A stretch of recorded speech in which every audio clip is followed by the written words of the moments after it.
வணக்கம் நண்பர்களே. ஜப்பான் நாட்டில் ஒரு புகழ்பெற்ற போர்ப்படை தளபதி ஒருத்தர் இருந்தார்.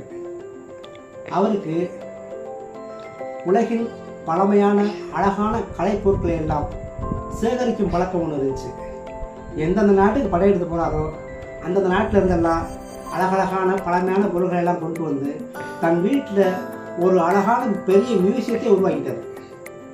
அந்த மியூசியத்தை பார்க்குறதுக்கு ஒரு நாள் ஒரு பெரிய துறவி வந்தார்.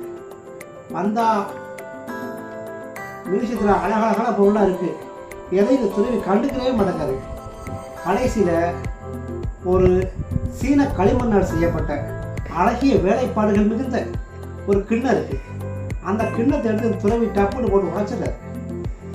உடைச்ச உடனே இந்த போர்ப்படை தளபதிக்கு மிகுந்த வருத்தமாகி கேட்குறாரு, சாமி நான் எவ்வளோ கஷ்டப்பட்டு சேகரித்த பொருள் இது, இவ்வளோ ஈஸியாக உடச்சிங்களேங்கிறாரு.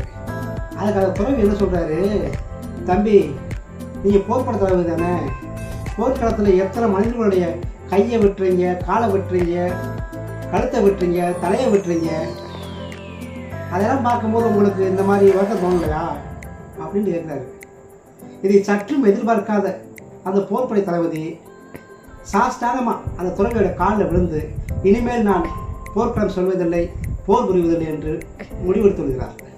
பார்த்தீங்களா, ஒரு சின்ன களிமண் கிண்ணத்தை வச்சு அந்த துறவி எவ்வளோ பெரிய ஞானத்தை வாங்கிட்டார் பார்த்தீங்களா.